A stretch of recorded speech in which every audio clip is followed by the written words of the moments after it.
I sat in that parking lot long after Mary's car disappeared, staring at the empty space where she'd been. I should have driven home, called Daniel, done something. But I couldn't move. My sister, the girl I'd shared a bedroom with as children, the one I used to braid hair for, the one who cried in my arms after her first heartbreak. She had been betraying me all along. Not reluctantly, not under pressure, willingly. And the worst part was, she'd smiled while doing it. By the time I finally got home, the sun had set, and the estate was cloaked in a heavy silence. Walking through those halls felt different now. They weren't just walls and furniture. They were part of a theater where I'd been playing the fool, oblivious while my own sister sold me out. Mother's frosty demeanor, the staff's nervous glances, the gray sedan lurking like a shadow, all of it snapped into place. It was never just Aldridge circling me from the outside. Mary had been opening the doors from within. Daniel's face hardened when I told him. I had my suspicions, he admitted, pacing his office. Her hostility was too rehearsed. But I didn't want to believe she'd go this far. I laughed bitterly. You didn't want to believe? She looked me in the eye, Daniel, and told me I'd lose everything. My own blood. He stopped pacing and faced me squarely. Then you need to start accepting a hard truth. Family doesn't always mean loyalty.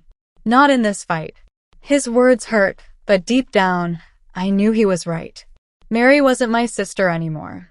She was my enemy. That night, I replayed Father's words in my mind, the last real conversation we'd had before he died. Esther, if the time comes when you must choose between keeping the family and keeping the legacy, remember this. The family can betray you. The legacy will not. I hadn't understood him then. Now I did. Father had seen this coming. He had known Mary, and maybe even Mother, would turn on me. That was why he'd built those protections into the trust. He hadn't been protecting the estate from outsiders. He'd been protecting it from his own family. The realization hardened something inside me. This wasn't just about surviving anymore. It was about honoring Father's foresight and proving I was the daughter worthy of carrying his legacy forward. Mary could align herself with Aldridge all she wanted. I would fight her, and I would win. The next morning, I walked into the estate with my head high, no longer avoiding eye contact with the staff or shrinking under Mother's disdain. If they were watching me for Mary, so be it. Let them watch. Let them see that I wasn't afraid anymore. At breakfast, Mary breezed into the dining room, all silk and perfume, her smile as sharp as glass. "Good morning, sister," she said, her tone syrupy sweet. I met her gaze, steady and unflinching. "Enjoy your alliances while you can, Mary. They won't save you." Her smile faltered just a fraction before she recovered. But I saw it, the flicker of doubt. And for the first time, I realized I wasn't just playing defense anymore. I was striking back. Later that day, I met Daniel again. Together we reviewed Father's trust documents, poring over every clause. "This," Daniel said, tapping a section with his pen, "is where your leverage lies. Control of the land isn't just symbolic, Esther. It's economic power. Aldridge can't touch the estate if you hold this clause firm." "And Mary knows it," I murmured. "She does," Daniel agreed. "That's why she's desperate to scare you out of the fight. Because if this goes to court, and the documents hold up, she loses. Aldridge loses. You win." I sat back, exhaling slowly. It wasn't just about defending myself anymore. It was about preparing for the inevitable war. A war where bloodlines meant nothing, and battle lines were drawn across the family table. That night, as I locked the ledger back in its hiding place, I whispered aloud, maybe to Father, maybe to myself. They think I'm the weak one, the outsider, the expendable. But they're wrong. For the first time in weeks, my fear gave way to something sharper. Resolve. Mary wanted to play this as a game of betrayal and intimidation. I would play it as a war of truth and law. And I would make sure, no matter what it cost, that she regretted underestimating me. War didn't start in a courtroom. It started in whispers. And Mary understood that better than anyone. It began with odd looks at the grocery store. People I'd known for years suddenly avoided my eyes. Some whispered behind hands. Others shook their heads as though disappointed in me. At first, I thought it was paranoia. Grief and betrayal had already twisted my nerves tight, Maybe I was just imagining things. But then I saw it. The headline: Heiress blocks family's legacy. Whitmore estate in turmoil. The article painted me as greedy, unstable, even ungrateful. It claimed I was clinging to the estate in defiance of her grieving mother and sister's wishes. That I was exploiting father's death for personal gain. The source? A family insider. Mary. It had her fingerprints all over it. I slammed the paper onto Daniel's desk the next morning, my hands trembling. She's poisoning the well, I snapped. And people are drinking it. Daniel adjusted his glasses, reading with a grim expression. This isn't just about reputation, Esther. This is tactical. If she convinces the community you're unstable or greedy, it influences the court's perception. Even judges read newspapers. She's rewriting the truth, I said bitterly. Father's truth. He leaned forward, his tone firm. Then we rewrite it louder. That night, I drafted my first public statement. I didn't want to. Airing family disputes felt dirty, desperate. But Mary had left me no choice. I stood on the steps of the estate with Daniel at my side. Reporters gathered like vultures. My heart hammered, but I forced my voice to steady. My father loved this estate, not for its wealth, but for what it meant. His will and trust reflect his values: honor, stewardship, compassion. I will not allow lies or manipulation to twist his legacy into something ugly. I am fighting, not for greed, but for integrity. The words felt heavy but true. And as the cameras flashed, I wondered if father would have been proud or heartbroken it had come to this. Of course, Mary didn't take it lying down. The very next day, a glossy interview appeared in the local magazine. There she was, photographed in our mother's garden, all soft smiles and sympathetic eyes. The headline read, "Sisters Divided, One Woman's Plea for Family Unity." Mary painted herself as the dutiful daughter, just trying to honor father by keeping the estate safe from reckless decisions. She even shed a tear, claiming she only wanted what was best for mother. She didn't say my name, but she didn't have to. Everyone knew who she meant. The smear campaign spread like wildfire. Old friends stopped calling. The church ladies who used to hug me after service now offered only stiff nods. Even the local historical society, where father had been a cornerstone member, released a statement, urging all parties to resolve the dispute amicably for the good of the community. Translation: Esther stopped being difficult. It was working. Mary wasn't just fighting me in court, she was isolating me, turning me into the villain in my own hometown. Late one evening, I sat at the edge of father's study, the ledger open before me. The columns of numbers blurred as tears welled in my eyes. "This isn't fair," I whispered into the silence. "You wanted me to protect this place, father. But how can I protect it when the whole world thinks I'm the enemy?" For a moment, despair threatened to swallow me whole. But then my gaze fell on father's handwriting in the margin of the ledger. "Legacy is not what others say about you. It is what survives after you're gone." The words steadied me like an anchor. Mary could ruin my reputation. She could tarnish my name. But she could not erase the truth. The next morning, I made a decision. If Mary wanted to fight this in the court of public opinion, fine.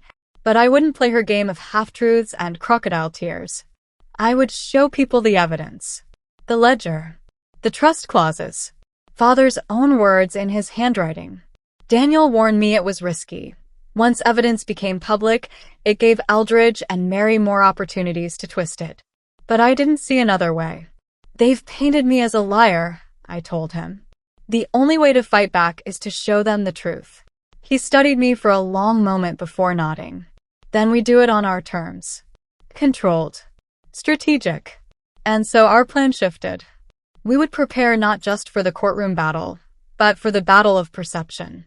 Mary wanted to smear my name. I would show the world what she really was. Not a grieving daughter, but a betrayer. A woman willing to sell her own family to strangers for a taste of power. And for the first time since father's death, I felt something close to hope. Because no matter how loud Mary's lies grew, I held something louder. The truth. The first article Daniel helped me release hit the local paper on a Wednesday morning. It wasn't flashy. No glossy photos. No melodrama. Just facts. We shared sections of Father's trust. His handwriting, his words about integrity, his specific clause granting me stewardship of the land. We explained, clearly and carefully, that my fight wasn't about greed but about honoring his vision. For the first time in weeks, I felt like I was reclaiming my voice. By evening, a few calls trickled in from neighbors, small gestures of support, cautious but genuine. I saw the article, Esther. Maybe you're not the villain they're making you out to be. It was a fragile victory, but a victory nonetheless. Of course, Mary couldn't allow that. The very next morning, the headline on the town's most-read blog gutted me. Family rift deepens. Esther Whitmore's troubled past raises questions about her stability. I froze, bile rising in my throat as I read. They dredged it all up. The depression I'd battled in my 20s after Father's first stroke. The hospital stay when I'd reached a breaking point. The job I'd abruptly quit in New York when I couldn't cope with the pressure. All of it twisted into a narrative. Esther, unstable, unfit, incapable of handling responsibility. And though the blog didn't name their family source, I knew. Mary. I slammed the laptop shut and stumbled back, shaking. I had worked years to claw my way out of that darkness, to heal, to rebuild. And now Mary had dragged it into the light, not to understand me, but to weaponize me. Daniel found me later that afternoon, curled up on the study couch, my fists pressed against my temples. She's gone too far, he muttered after reading the blog. This is beyond dirty. She knows exactly what she's doing, I whispered. My voice cracked, but I forced the words out. If she can convince the court I'm unstable, she undermines Father's trust in me. She makes me look like the last person who should control this estate. Daniel crouched beside me, steady and calm. Listen to me. Your past doesn't define you. You've faced it, you've overcome it. If anything, it proves your resilience. I wanted to believe him, but all I could hear were Mary's unspoken words in that headline. You'll never be enough, Esther. The days that followed were a blur of whispers and stares. People who'd once seen me as the quiet, responsible daughter now tilted their heads with pity or suspicion. At the farmer's market, a woman I'd known since childhood lowered her voice as I passed. Such a shame. Imagine putting the estate in her hands. I went home and cried in the dark, rage and shame mixing until I couldn't tell one from the other. Mary hadn't just attacked my reputation. She'd attacked my identity. But then something unexpected happened. 2 days later, my phone buzzed with a message from an unknown number. Saw the article. Been there too. Don't let them use your pain against you. A second message came that evening from an old college friend. I remember those years, Esther. You were the strongest person I knew for getting through it. Don't let them twist that. And slowly, a realization settled in my chest. Mary thought my past was a weakness. But maybe, just maybe, it could be my strength. That night, Daniel and I sat in the dim glow of the study lamp, the ledger between us. She wants to paint me as broken, I said quietly. But Father didn't see me that way. He trusted me with his life's work. Daniel leaned forward. Then maybe it's time you tell people the truth. Not just about your father's will, but about you. About the battles you've fought and won. The idea terrified me. To speak publicly about my struggles, to expose wounds Mary had already ripped open, it felt like giving her more ammunition. But at the same time, it felt like taking the weapon out of her hands. For once, telling my story on my own terms. I closed the ledger and stood, resolve hardening in my chest. If Mary wants to drag my past into the light, I said, my voice steady for the first time in days, then I'll meet her there. But I'll tell it my way. Daniel smiled faintly, a flicker of pride in his eyes. That's the Esther your father believed in. And in that moment, I almost believed in her too. Mary thought she'd found my breaking point. But instead, she'd given me a platform. If my scars were part of Father's legacy, then I would wear them openly. Not as shame, but as proof. Proof that I was stronger than she ever imagined. I never thought I'd stand in front of a crowd and talk about the darkest season of my life. But there I was on a stage at the community center, with a microphone in my hand and the weight of 100 eyes staring back at me. Daniel had wanted me to do a press release, something polished and safe. But that felt sterile detached. If I was going to reclaim my story, it had to be raw. Human. Mine. So I'd asked the community center director for a slot during their weekly speaker series. Nothing fancy, just a chance to speak as Esther Whitmore, not a headline. And when the moment came, I told the truth. I've been called unstable this past week. I began, my voice trembling. And I won't pretend my life has been perfect. I struggled in my 20s. Deeply. After my father's first stroke, I fell apart. I lost myself in depression. I even reached a point where I thought the world would be better without me. The room was silent. I could feel every breath in the air, every judgment waiting. But I pressed on. I got help. I fought my way back. And my father, he never once looked at me as broken. He looked at me as someone strong enough to rise again. That's why he trusted me with this estate. Not because I'm flawless, but because I know what it means to fall and stand again. I paused, scanning the crowd. Faces softened. A few nodded. Someone in the back wiped their eyes. I exhaled, the words catching in my throat but pushing forward anyway. My sister believes my scars make me unfit to honor my father's legacy. I believe they make me the only one who truly can. Because this land, this estate, it isn't about power or money. It's about people. People who've been cast aside, forgotten, wounded. And I know what it feels like to be forgotten. That's why I'm fighting. For the first time in weeks, I didn't feel like prey under Mary's shadow. I felt like myself. And when the applause broke out, hesitant at first, then warm, I knew I'd struck something deeper than Mary's smear campaign ever could. Of course, the fallout came quickly. The local paper ran the headline. Whitmore daughter speaks out. My scars are my strength. The piece was balanced, even sympathetic. They quoted me directly, highlighted my honesty. For once, I wasn't a villain in print. But Mary? Mary was furious.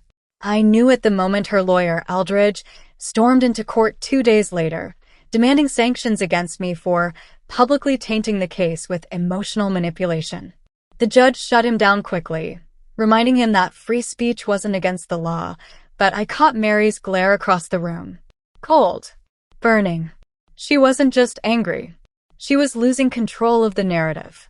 That evening, Daniel and I sat in Father's study, the ledger open as usual between us. She'll escalate now, he warned. You've turned public sympathy in your favor. That makes you dangerous. I swallowed hard. So what's next? He hesitated, then leaned forward. Next, we double down. You keep showing people the truth, not just about your past, but about your father's intentions. We build credibility, brick by brick. Every time Mary tries to smear you, we answer with proof and integrity. Eventually, she'll run out of ammunition. It sounded simple, but I knew Mary too well. She wouldn't run out of ammunition. She'd create it. And sure enough, the next morning, another headline appeared. This one not about me, but about Daniel. Whitmore heiress's lawyer under fire, conflict of interest in estate case. I read the article twice, heart-pounding. It claimed Daniel had once represented a development firm that had tried to buy parcels of land near the estate. A firm with a reputation for aggressive, sometimes shady practices. The implication was clear. Daniel wasn't protecting me out of loyalty. He was setting me up to sell. And though I knew it wasn't true, the damage was already spreading. Mary had stopped attacking me directly. Now, she was going after the people holding me up. That night, as Daniel paced my study, frustration etched into every line of his face, I realized something chilling. This wasn't just about an estate anymore. Mary wasn't fighting to win. She was fighting to destroy me, piece by piece, person by person. And if I wanted to survive, I'd need to protect more than my father's legacy. I'd need to protect the people standing beside me. For the first time, I wondered if this war might cost me more than I could bear. But then I looked at the ledger again. At Father's handwriting. His faith in me. And I knew I couldn't back down. Not now. Not ever. Perfect. Chapter 25 will grow naturally from Chapter 24. Mary has shifted her attack from Esther herself to Daniel, trying to cut away Esther's strongest ally. This chapter will show Esther grappling with that, investigating Mary's move, and uncovering a deeper strategy. Hashtag Chapter 25, striking at my anchor. When I first saw the headline about Daniel, I felt the floor drop beneath me. It wasn't me this time, it was him. My anchor. The one person who'd stood beside me since the beginning, unshaken. And Mary had dragged him into her storm. The article spread fast. By afternoon, I overheard whispers in town. Her lawyer's dirty. She's just another pawn in a money game. Exactly what Mary wanted. Daniel tried to brush it off. I've represented dozens of clients in my career, he said, pacing the study, jaw tight. One of them happened to be a development firm 5 years ago. It was a single zoning dispute. Nothing shady, nothing connected to this case. I believed him. Of course I did. But the public didn't care about details. They cared about headlines. And Mary knew it. That night, I sat at Father's old desk. The ledger spread open, his notes like whispers from another time. Daniel was in the corner, making calls to colleagues, trying to stamp out the fire before it spread further. I traced Father's handwriting with my finger. Strength isn't only in what you fight for, Esther, but in who you protect along the way. The words burned in me. Mary wasn't just trying to win the estate.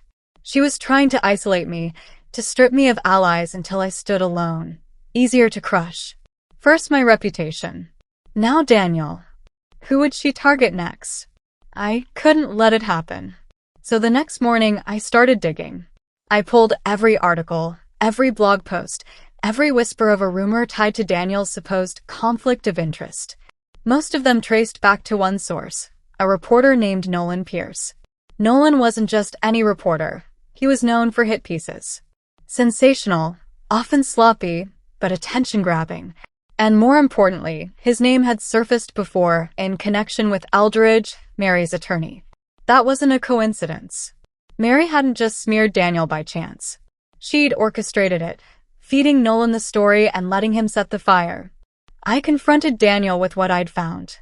He rubbed his temples, exhaustion shadowing his face. I should have seen it coming. I knew Mary would come after me eventually. I leaned forward, urgency in my voice. Then we turn it back on her. If she wants to play dirty, fine. But we show people the pattern, the lies, the manipulation. We don't just defend. We expose. Daniel hesitated, then gave me a long look. That's risky, Esther. If we can't prove Mary's behind Nolan, it'll look like we're making baseless accusations. Then we prove it, I said firmly. That evening, I reached out to an old acquaintance, Leah, a journalist who'd left the world of sensational reporting because, as she put it, I got tired of selling lies dressed as truth. We met in a quiet corner booth of a diner outside town. I'm not promising anything, Leah said as I slid the articles across the table, her sharp eyes scanning the pages. But I've dealt with Nolan before. He doesn't write anything without someone feeding him. If Mary's pulling the strings, I can find it. It was the first flicker of hope I'd felt in days. But hope was fragile. When I got home that night, a letter was waiting on my porch. No return address. Inside, one line in block letters. Asterisk, you can't protect everyone. My hands shook as I read it. The message was clear. Mary, or whoever she was using now, wanted me rattled. Wanted me afraid that anyone close to me was in danger. And it worked. I barely slept, the letter burning in my mind. What if Daniel wasn't the only target? What if Mary went after friends, neighbors, anyone who dared to stand beside me? By dawn, I knew one thing for certain. This battle wasn't just about legal documents anymore. It was psychological warfare. Mary wasn't just trying to win. She was trying to break me, by cutting me off from everyone and everything I loved. But if she thought I'd fold, she didn't know me as well as she thought. Because my father had prepared me for this. His trust documents weren't just legal safeguards, they were a roadmap. And if I followed them closely, I'd find the protections he'd hidden not just for me, but for everyone who dared to stand with me. And maybe, just maybe, the cracks in Mary's strategy would finally start to show. I folded the threatening letter, tucked it inside the ledger, and whispered to Father's memory. You wanted me to protect more than land. You wanted me to protect people. I won't let her destroy them. I won't let her destroy me. And for the first time, I wasn't just reacting to Mary. I was preparing to strike back.